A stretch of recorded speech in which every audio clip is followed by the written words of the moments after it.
Assalamualaikum warahmatullahi wabarakatuh. Pada kesempatan kali ini, kami dari kelompok 9 akan mempresentasikan perkembangan HAM di Indonesia. Sebelumnya, izinkanlah saya untuk memperkenalkan anggota kelompok kami. Yang pertama ada Syahnas Nurazizah dengan NIM 2110404020. Yang kedua ada Nisa Muntakibah dengan NIM 211040404022. Yang ketiga ada Yahya Fajrul Haramain dengan NIM 211040404041. Kemudian yang keempat ada Nuria Safitri dengan NIM 211040404053. Kemudian yang kelima ada Nur Sultan H dengan NIM 17106000030. Pada kesempatan kali ini kami akan menjelaskan materi perkembangan HAM di Indonesia. Ada tiga, yakni pengertian HAM, macam-macam HAM, dan perkembangan HAM di Indonesia. Untuk materi yang pertama akan dijelaskan oleh teman saya. Ya, langsung saja. Yang pertama tentang pengertian HAM.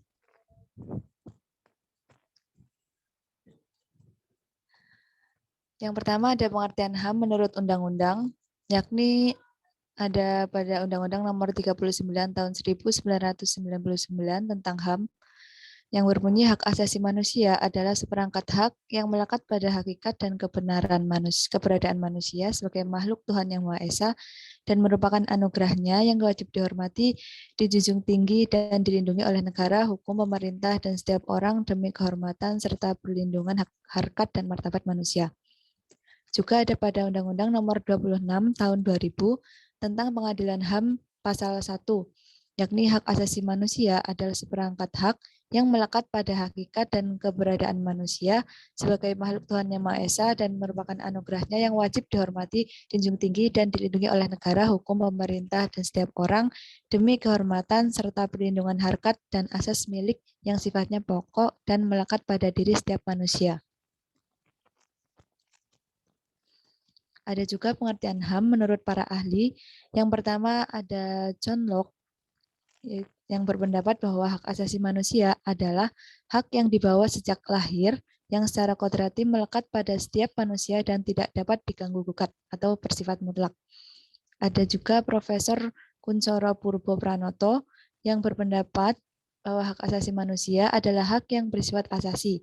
Artinya hak-hak yang dimiliki manusia menurut kodratnya yang tidak dapat dipisahkan dari hakikat sehingga bersifat suci.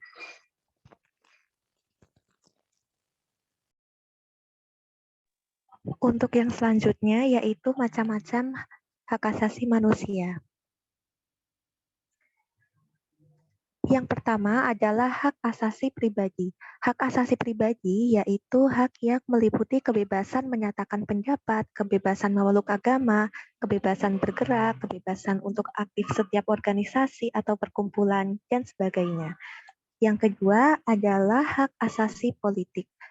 Hak asasi politik adalah hak ikut serta dalam pemerintahan, yaitu hak untuk dipilih dan memilih dalam suatu pemilu, serta hak untuk mendirikan parpol dan sebagainya.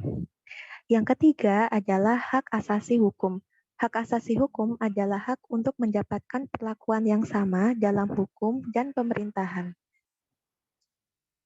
Yang keempat adalah hak asasi ekonomi.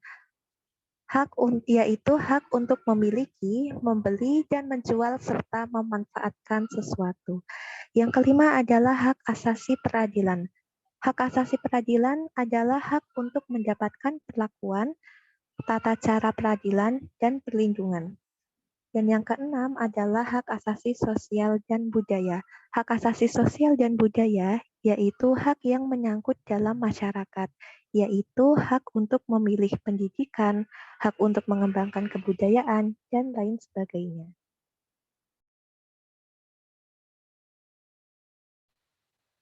Selanjutnya, yang ketiga yaitu perkembangan HAM di Indonesia. Perkembangan HAM di Indonesia yaitu periode sebelum kemerdekaan pada tahun 1908 sampai 1945. Kemudian periode yang kedua yaitu periode setelah kemerdekaan dari tahun 1945 hingga sekarang. periode sebelum kemerdekaan, yaitu muncul beberapa pemikiran modern mengenai HAM di Indonesia pada abad ke-19.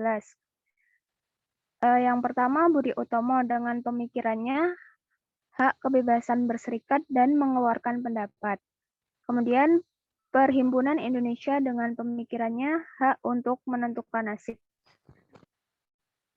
Yang ketiga, Sarekat Islam dengan pemikirannya hak penghidupan yang layak dan bebas dari penindasan dan diskriminasi rasial.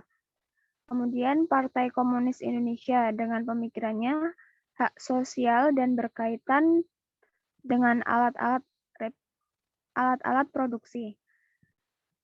Kemudian yang terakhir, Indis Partij dengan pemikirannya hak untuk mendapatkan kemerdekaan serta mendapatkan perlakuan yang sama dan hak kemerdekaan. Kemudian periode setelah kemerdekaan. Periode 1945 sampai 1950. Yaitu ada gagasan mengenai HAM berkembang dalam sidang BPUPKI. Upaya agar HAM diatur secara luas dalam UUD 1945 sangat didukung oleh Muhammad Hatta dan Muhammad Sukiman. Namun, mereka kurang berhasil. Sementara itu, HAM secara menyeluruh diatur dalam Konstitusi RIS dan UUD S 1950, yaitu hak untuk merdeka, hak untuk kebebasan berserikat melalui organisasi politik yang didirikan, hak untuk menyatakan pendapat terutama di parlemen. Yang kedua, periode 1950 hingga 1959. Pemikiran HAM pada periode ini lebih menekankan pada semangat demokrasi liberal yang berintikan kebebasan individu.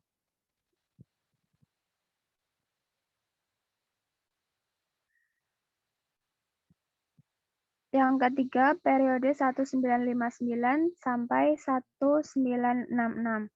Pada periode ini, pemikiran HAM tidak mendapat ruang kebebasan dari pemerintah, yakni hak sipil seperti hak untuk berserikat, berkumpul, dan mengeluarkan pikiran dengan tulisan.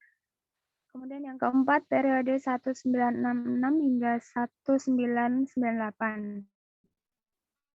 Pada 1967, pemerintah berusaha melindungi kebebasan antar manusia yang ditandai dengan adanya hak uji material yang diberikan kepada Mahkamah Agung.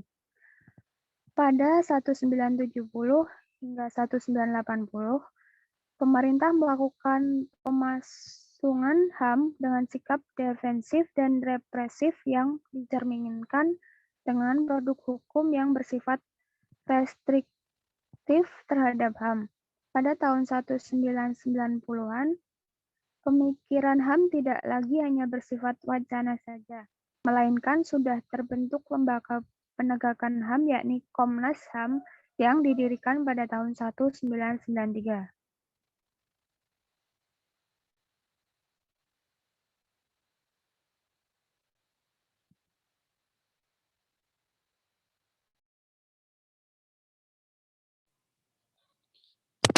Untuk periode selanjutnya yaitu periode 1998 sampai sekarang. Hak asasi manusia mendapat perhatian resmi dari pemerintah dengan adanya amandemen UUD 1945 mencatat untuk meminta dan menetapkan UU nomor 39 tahun 1999 tentang hak asasi manusia, yang artinya pemerintah memberi perlindungan yang signifikan terhadap kebebasan HAM dalam semua aspek, yaitu aspek politik, sosial, ekonomi, budaya, keamanan, dan pemerintah.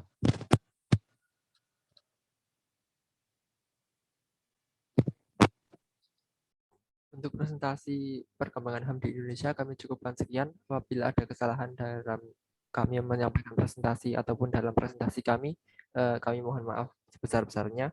Semoga bermanfaat. Wassalamualaikum warahmatullahi wabarakatuh.